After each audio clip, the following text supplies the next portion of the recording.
Have you ever had a time in your life where you just felt stuck?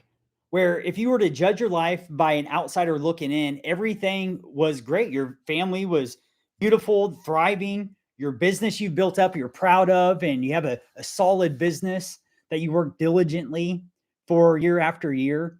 And yet, if you were being honest with yourself, you long for a deeper sense of fulfillment, a deeper sense of clarity around your God given purpose, meaning answering the question that I think all of us ask from time to time, like, what is the purpose for my life?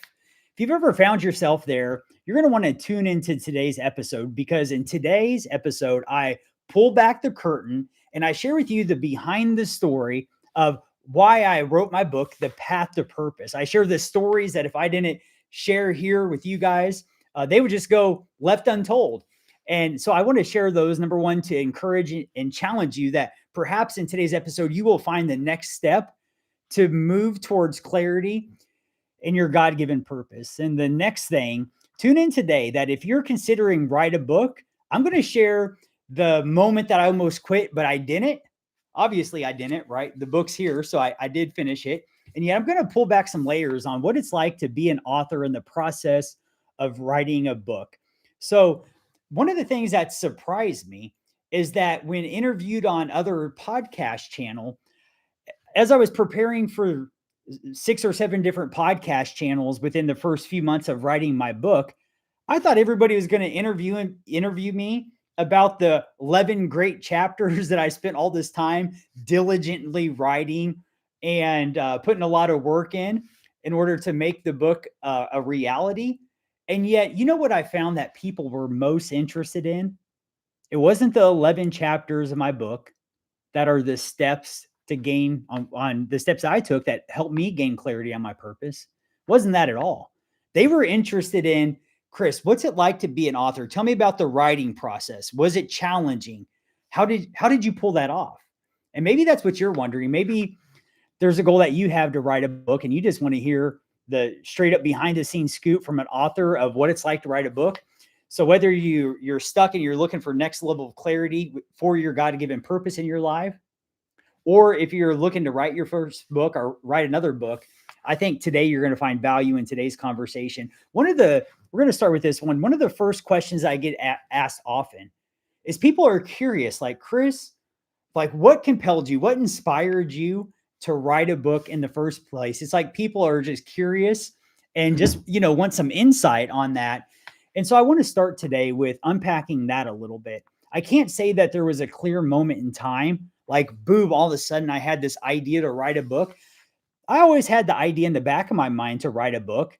I mean, for probably the past 20 years or so, but it was never more than just a thought. Wouldn't it be cool if someday? I didn't ever really put a whole bunch of thought into that.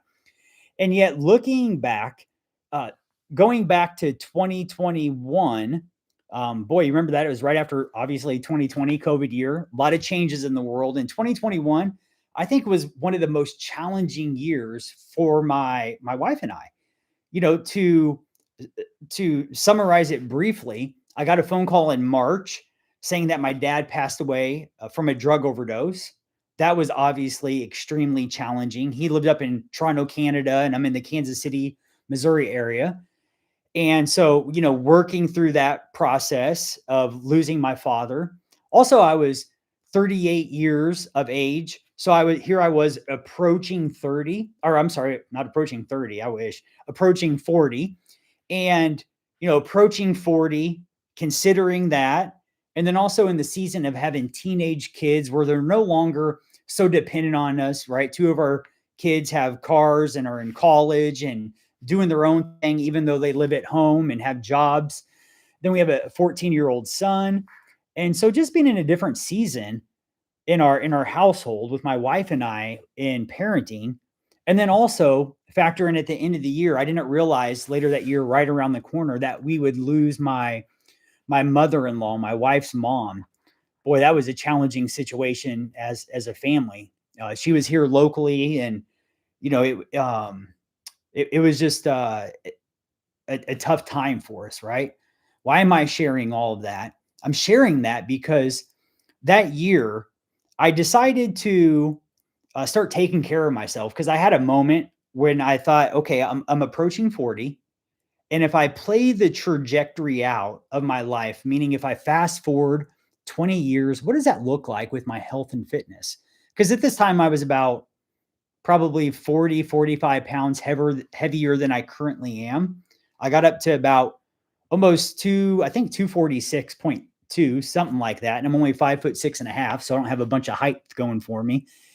And I got to a spot where just my health, I was coming home and I was just, honestly, I was feeling like crap at the end of the day. I didn't have enough energy for my kids who wanted to hang out, and my son wanted to play ball and play in the backyard with me. And I just wanted to chill out on the couch. I was just spent, done for the day. So I didn't have the energy required. And so the backstory there, and my point of sharing all this is that we had an extremely challenging year in 2021, and I decided to make a health change. And I figured that the best thing I could do that would cause me to level up in all of these areas of my health is to run a marathon. So that year, with no experience in doing any athletic events like that, I signed up to join my buddy. It was actually a few friends, Steve Johns and then Matt Lachinko. I feel like I'm missing somebody.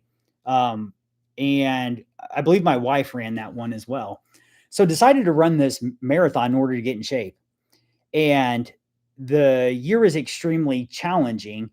And the reason I wrote the book is because, factor all those together, I got in a spot in my life that I needed to know more in a deeper way. Like, I refer to it as the next level of clarity for God's plan and purpose for my life as a man of God, approaching 40 with a beautiful family, with a business, and all the things going on.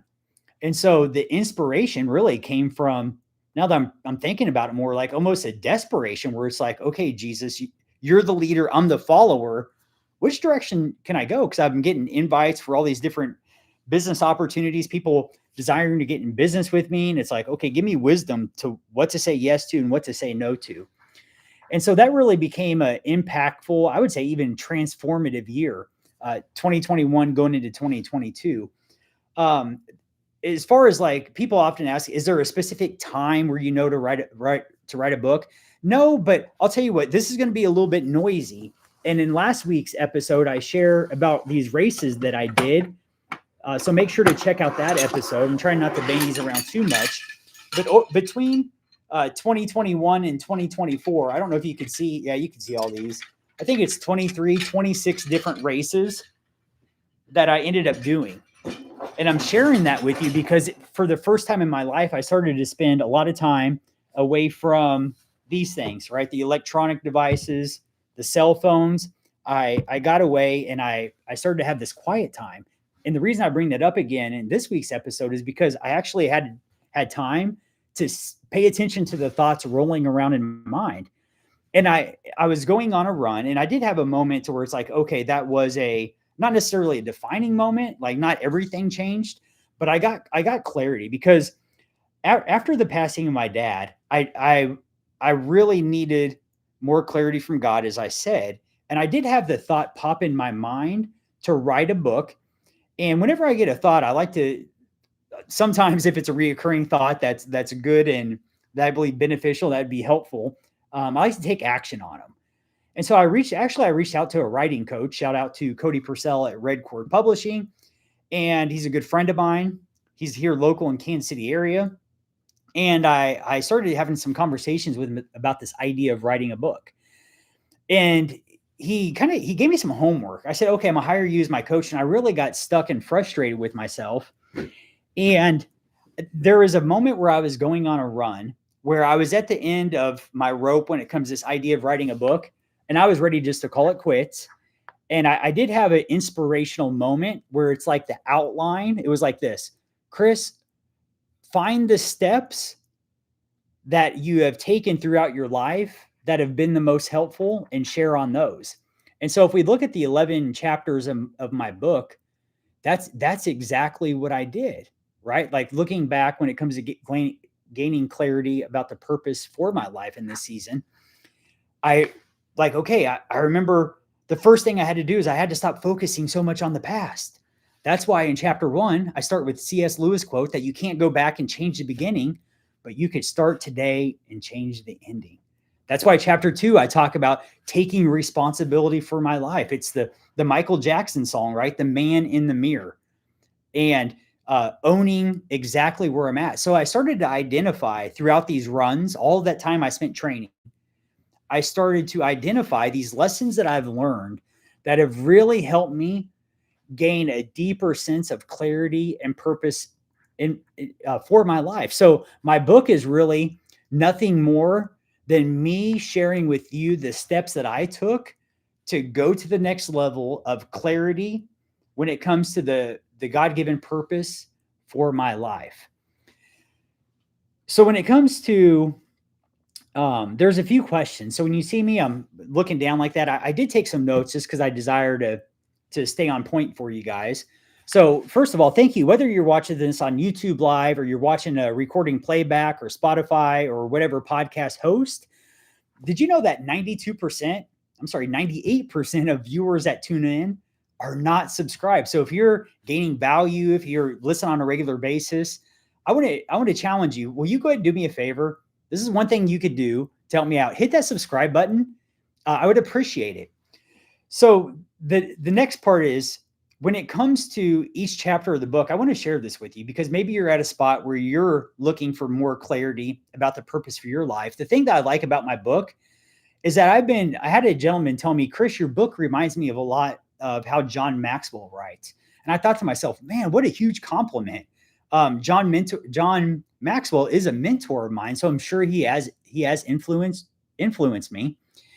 And because the people we hang around, they rub off on us, right? And so one of the things that I love about my book is that if you're at a spot and you're looking for some clear steps that you could take to think through your life and where you're at right now, I feel like my book is a real practical guide in order to help you with that. The question I want to answer now that I wrote down is like what problem or challenge is somebody having right now that my book helps solve? Well, I think I already said it, that if you find yourself in a spot where you feel frustrated, maybe even disappointed with where you're at right now in your life, or maybe it's the opposite, the law of polarity there, the complete opposite. You've built a life that you're proud of, and yet on the inside, you know that you're made for more, and you sense that you're approaching a new season.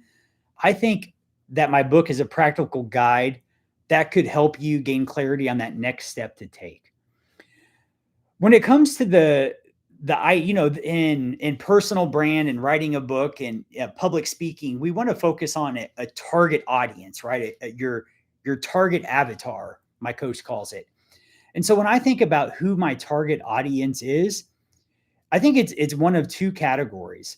One of the things that I do is I'm the chaplain at a local nonprofit called Heart and Hand. I don't really talk a whole lot about it, and yet I was sharing with a friend of mine that I have a this Bible study group every Wednesday, and I met with him this morning. His name is John. I shared with John. John was talking about the difference between being a pastor.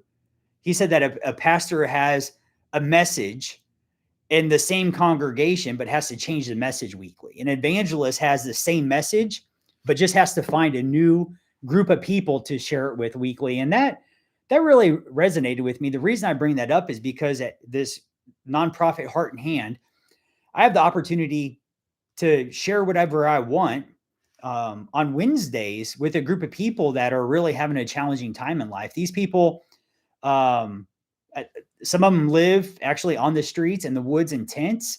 Other people come in and maybe they have an apartment or house. They just need some food or practical help. And what a blessing it is. I have an opportunity to stand in front of them and have their attention for a few moments. And I was talking to John after Bible study today, and he helped me connect the dots on something. And it was this. An evangelist has a staple message that they usually put on rinse and repeat, right?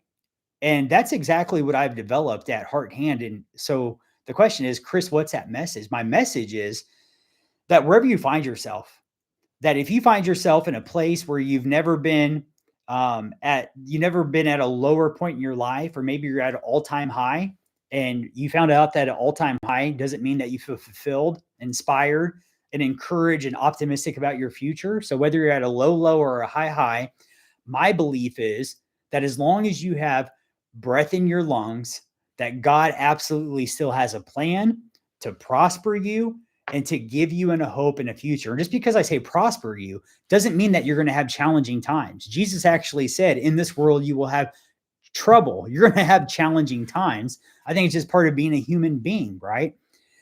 And so, who I had in mind, it would be somebody that felt stuck, that needed the next level of clarity about where they're at in their life. I'm a big next steps person, often in coaching people and talking to other people after they have a sense of clarity and direction. I like to ask them, like, what's the next thing you know to do? What's your next step with that? So that's a question that really just flows out of me, because nothing changes until something changes. And magic is magic. Magic. The magic happens when you take action.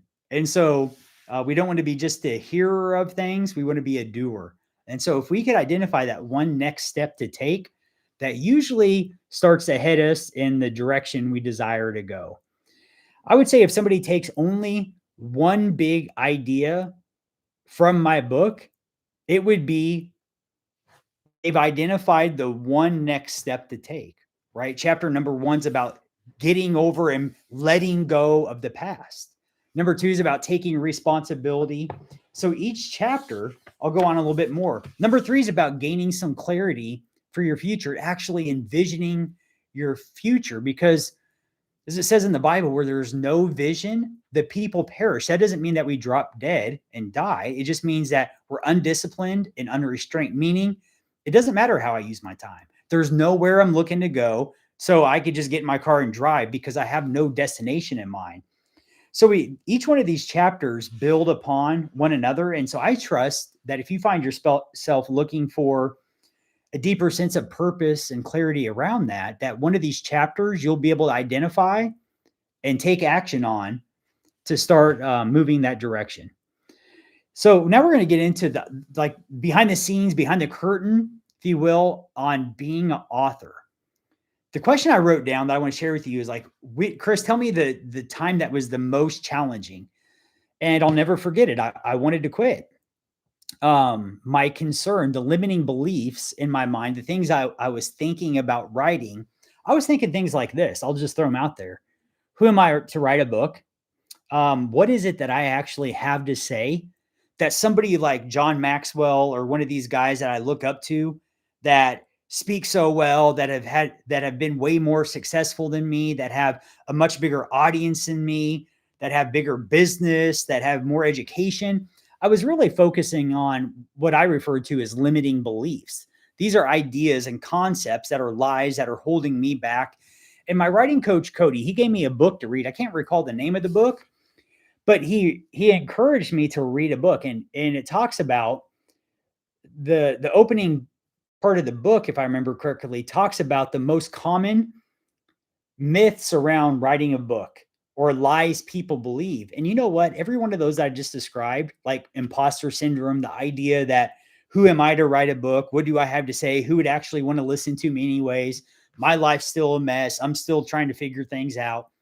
Well, come to find out, all those things are common amongst people that are considering writing a book. So if you find yourself saying those types of things, number one, congratulations. Number two, you're in a lot of good company. And I would say let that be the indication to go ahead and write that book. We all wrestle with that. And so one of the challenges, though, I'll share a story with a little bit more detail for you. So I hire a writing coach. I hire my buddy Cody, and we're both in the Kansas City area. And um, one of the weeks I had these assignments to do every week, and I pretty much ghosted my buddy. I didn't meet up with him, and I stopped replying to my coach about writing a book. So I was really just wanting to quit. And I went to a place in Kansas City next. I was at a place in Kansas City, and actually ran into him and had to look him man to man, eye to eye, and I owned it. Right, chapter 2 of my book, take responsibility. I owned it. I said, Cody, I apologize for ghosting you, man. I've been having a hard time. I feel like quitting. I don't know what to do. I feel like I'm underqualified to write my book." And he was so gracious and kind and just extended nothing but grace to me and just smiled and said, "Chris, when you're ready, let's pick up where we left off." And so I don't know if you're like this, but I don't believe in coincidences, right? I believe in divine appointments. And so I took it that day as a little message from God to get back on my horse and keep riding. So I reached out to Cody that day and said, "Okay, let's pick up where we left off." And then that's where things started to change. But just know that if you feel like quitting on any area of your life, as far as a goal that you have that you believe is a direction that's good for you and your family to head, and I shared this in last week's episode, disruption always follows intention. So don't be surprised that you want to quit. If it were easy, everybody would do it, right? So writing a book, being a great husband, mother, father, friend, whatever it is, if it were easy, everybody would do it. So if you feel like quitting, just don't quit. Figure out how to win the day and keep going. The next question, I love this one, is was there any surprise lessons learned? Yeah, I think a surprise lesson learned is, um, I mean, I really, I'll share another story with you. I really struggled in school. I'm definitely entrepreneurial in school. If I'm entrepreneurial, you know that I wanted to talk all the time in school and I wanted to sell things and hang out with my friends. I could care less what the teachers had to say. I didn't want to pay attention to them because most of the time I was not interested in anything that they had to say. I didn't find them interesting. Therefore, I was not interested. And so, one of the surprising lessons that I learned is that, I mean, I could write a book. And then not only can I write a book, I would get so much support from my family members and friends. Every day, not every day, once a week, I like to check Amazon sales. And I remember the first time I had somebody on Amazon purchase my book that was not from Canada or the United States. They were actually from New Zealand. And I thought to myself, how incredible is it that we live in a day and age where we can create something? We can create a course, we can create a book, we can create a business, and we could actually positively impact the life of somebody clear across the world. How incredible is that? And I'll tell you what, I would gladly refund that person's money, only be able to hop on a Zoom call with them or a phone call and hear their story, to learn about them and see what's going on in their world that caused them to pick up on some random guy in the Midwest book called The Path to Purpose and order a copy of my book. So the surprise was, number one, people would actually be so supportive and actually buy copies of my book. And I could actually write a book because in school I struggled. I got kicked out of Mr. Choi's sixth grade class for refusing to read out loud. To this day, I have to use spell check all the time because even though my spelling's improving, it's not perfect by any means. I need some help in that department. So yeah. Next is there a story or chapter that feels personal or powerful to you? That's a great question. I would say, yeah. One of them would be, I would say one of the most important ones is being coachable, which is the very last chapter. It's about finding mentors, finding people in your life that maybe they're further along the journey of being a husband, a father, or a mother or a wife than you are. And you admire them from a distance, meaning how they interact with their wife, how they treat their kids, the values that they seem to represent. There's just something about you that you're intrigued by. Maybe you're even impressed with. Well, the very last chapter, I talk about the importance of being coachable and finding mentors in your life. A guide is a mentor, somebody that, well, John Maxwell says a leader is someone that knows the way, goes the way, and shows the way. And what I love about mentors is usually somebody is willing to share with you lessons they've learned. That way, you don't have to learn everything the hard way. I mean, that's what every parent wants for their kids, right? The parent's message to the children is like, hey, learn from my mistakes. Don't go have to make the mistakes on your own. That's too expensive. Learn from me. So I love the last chapter because it calls to action for people to have a coach, to have a mentor, and not just try to figure out life by themselves. A gentleman named Abraham Sharif out of Ogden, Utah, shared with me, and I'll never forget it, that if I'm trying to figure things out on my own in my life, I'm probably making it harder than it needs to be. And so I feel like the life hack that I've embraced, and I didn't really see it. I didn't connect the dots until reading and rereading and rewriting my book and refining it. But it's amazing to me, all of the people God has sent in my life at just the right time. The David Higginbothams, the Abraham Sharif, and now I'm just leaving off people. Dan Grieve, Chris Pinion, Tim Crable, all these different people God has brought in my life. My current coach, Omar, John Maxwell, all these people He's brought in my life just at the right time to help me continue to move forward in my life. So that's one of the most personal, probably impactful chapters that I had, is just connecting the dots of what God has done in my life. How do I hope that this book impacts the reader 6 months, 12 months, or even years down the road? My goal is that even just one of these chapters resonates with you, meaning like, Chris, I relate to that. This is exactly where I'm at.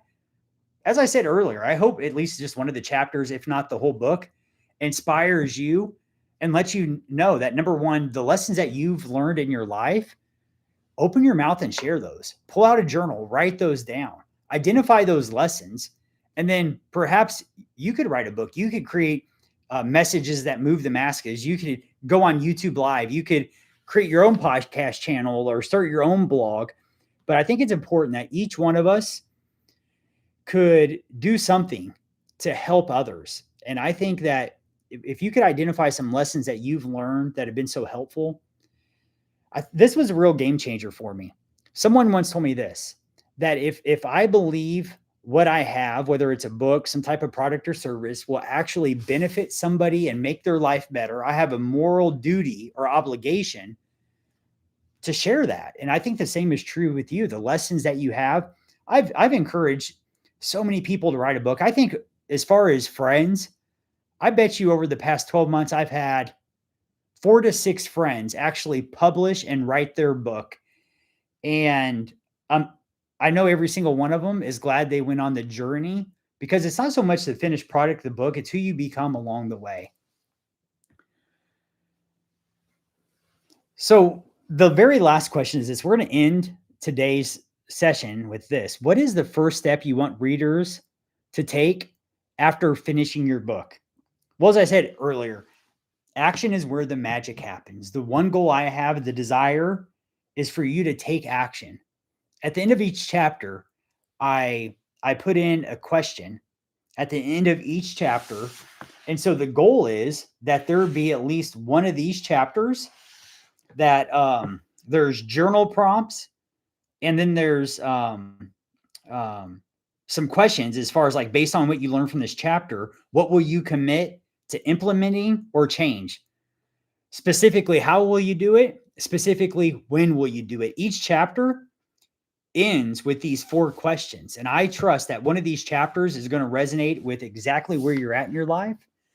And it's going to help you move towards God's plan and purpose for your life. The one key that really unlocks purpose, by the way, it's like this: holding out your hands. There's nothing magical about holding out your hands, but for me, it's symbolic of an open heart and open mind.